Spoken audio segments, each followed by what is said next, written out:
Meghan's father, Thaomas Markle, has been back out in the media. But what has he done that could so ruin that once, well, close relationship between himself and his daughter? And how does that now paint the one-time royal Prince Harry? Hi, good morning. Neil Sean here in the heart of London. Firstly, thank you for all your kind comments about the recent Royal Opera House video. We had a wonderful time looking around that place. Incredible history. And when you do come to London, hopefully maybe for the Platinum Jubilee celebrations next year, do take that in as a tour. It is an amazing place, but I'll let you into a bit of a secret. We didn't know this until we were filming there, that apparently Her Majesty the Queen has only been to the Royal Opera House a handful of times. Apparently, she's not that much of an opera fan.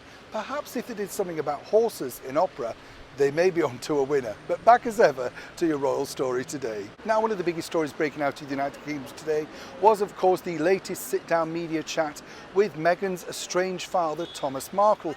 A lot of emphasis was put on this particular chat. What's interesting, though, is I do feel sorry for him as an individual, but he doesn't do himself too many favours. I think he's kind of almost too honest in many respects. I did like the fact that he didn't necessarily believe that his daughter Meghan would be vying to become the President of the United States. You have to remember, it's quite a few years since he's now spoken or spent time in her company. So of course, as he's openly said in many different chats, she's the changed person, not necessarily the daughter he remembers. But of course, people do change and ambitions move on also. But during the chat, this could have bigger repercussions for His Royal Highness one time, Prince Harry, simply because Meghan's father seems to think that Harry could be behind a lot of the problems. He cited the fact that she was a changed girl, more or less, since meeting the Prince.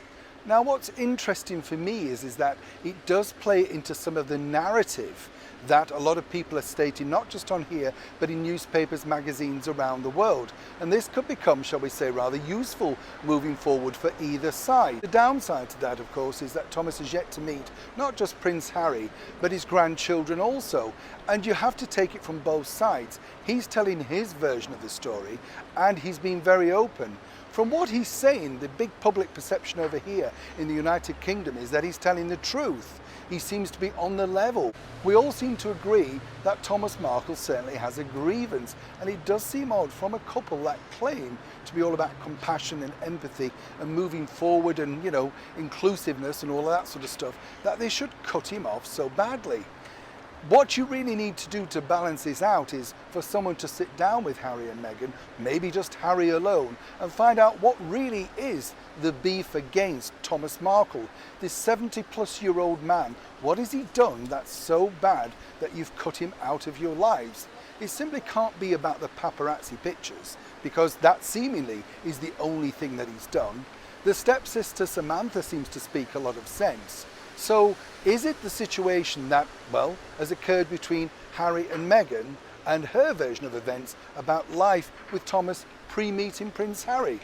I'll let you work that bit out yourself, but for now, it's a big thumbs up here in the United Kingdom for the latest media appearance of Thaomas Markle. Finally, though, it doesn't look, as I said previously on the show, that he will be any closer to actually meeting his grandchildren or indeed seeing his daughter anytime soon. This could take a lot longer than he thinks in the courts. And of course, they've got very expensive lawyers that can block this path along the way.